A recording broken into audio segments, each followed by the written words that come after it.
Thank you. Welcome all to the horror and paranormal panel.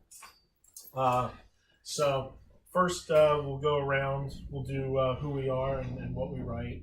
Nice and simple. Not a sales pitch for the books. That'll come at the end. So I'll start. I'm Brian McKinley. I write vampire paranormal fiction. I don't really consider it horror just because my intention is not to frighten or scare. I just like to create interesting characters who happen to be paranormal. So that's my thing. My name is William Gold. My pen name is William Howard, and I write science fiction with some aspects of horror in it. That I have creatures who are eating other creatures, that are sentient. And my current work, I have veggie zombies in my next book, so it has a horror element to it. I'm Christine Norris. I write young adult, middle grade fantasy, so there's that, and steampunk-ish stuff. My name is J.P. Simmons. I write urban fantasy, paranormal, sci-fi, space odyssey, and about 20 urban fiction books. Wow. My name is Jen Ditmars. I write as J.L. Brown. I write, I call it suburban fantasy novels, and primarily works that have to do with witchcraft. Nice. Okay, so first real question, what is your process? I'm definitely a pantser. What I'm working on now is a series, so I have this broad overview of each individual book, where it's going, and the overarching ideas for the series as a whole. But as far as getting down every day and writing, I let my characters tell me what they want to do. Very often I think I'm going one direction with something, and they've decided that's definitely not what we're doing today. We go somewhere else. I enjoy working that way. I do a certain degree of planning as far as the character development. We talked earlier about Post-it notes and cards and things like that. I do that with my characters. I have a giant bulletin board with all my characters and their characteristics and how they intertwine and things like that. But as far as plot, I let the characters tell me what they want to do. Nice. JP? I am, that horrifies me.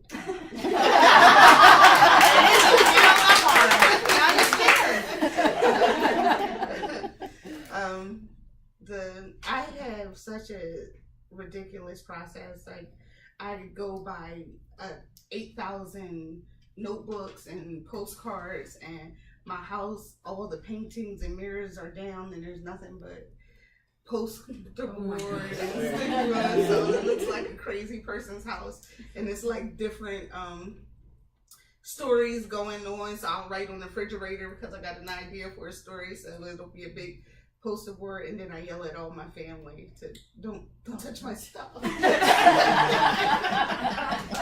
That's pretty much my process. I outline everything, every chapter, every subsection of a chapter, every plot of it. I don't know if it's OCD, I don't know, but it's like, oh my God, I want him to go downstairs. And then there'll be like 3 sections of why he went downstairs and what happened downstairs stairs. I think it varies for me from book to book. It depends on what kind of story it is. I have a general vague idea of what it should be and where it's going to go. I don't necessarily plot out everything. If I do, it would be major points, and I use what's something called a 9-block plot and the 3x setup. So within 3 acts, there's 3 different things, and they all kind of connect, and I have a whiteboard with arrows and junk. But I don't necessarily plan on every single minute, and some books just don't do that. Some I go, hey, I got an idea for an opening scene. Let's write this and see what happens next. That's what happens today. I do use Scrivener to write, so there are the postcards in there, and I can just kind of rearrange them. And it's the best thing ever, because then I was like, hey, this chapter would work better down here. Whoop, whoop, there we go, all done. I don't have to copy and paste and drag all over the place and just move it. So, and a lot of times I just go and go and go and go, and then Scrivener makes me divide it into little bits, which sort of helps keep me on track, rather than just writing in one little big thing. So, it just depends. I have a general idea of where the story will end and how it will end, but other than that, I'm definitely a plotter.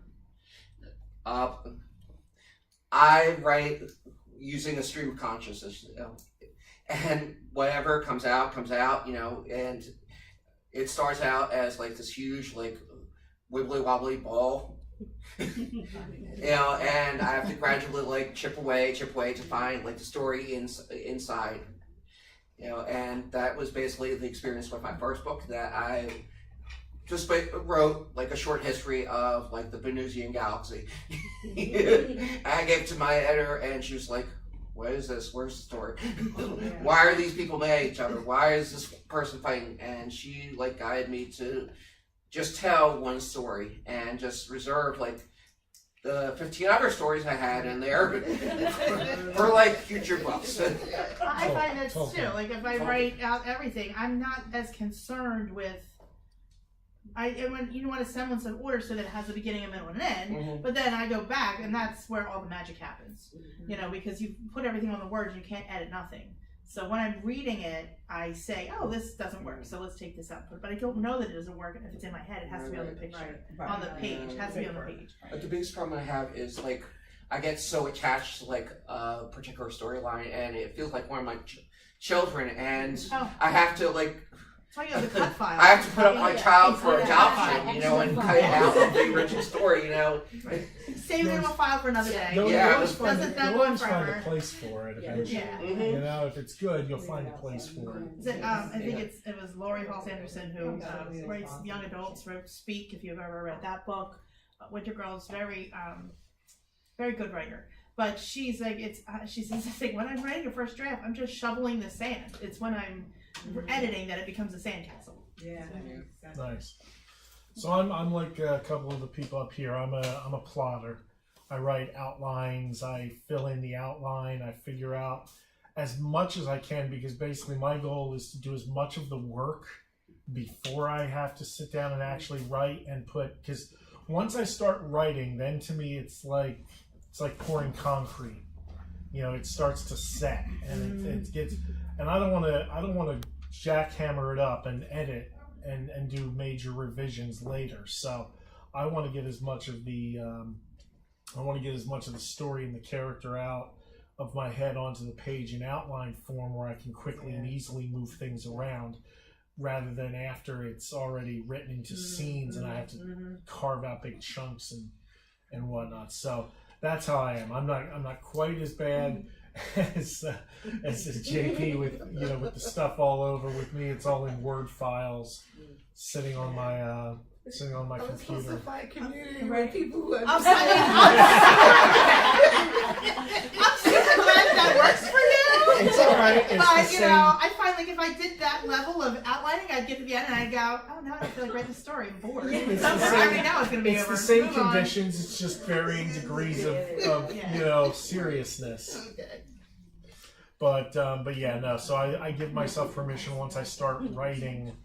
I give myself permission to deviate from the outline and figure stuff out and change. That's where I let the characters sort of speak to me. The characters are the beginning of my story, so that's really where I begin my process, is with the characters, and then I figure out a plot for them to be in. But it's once I'm in there, I can let it go, but I have a roadmap. I feel safe within a certain those confines of the outline. Thelma and Louise, push the gas pedal and go.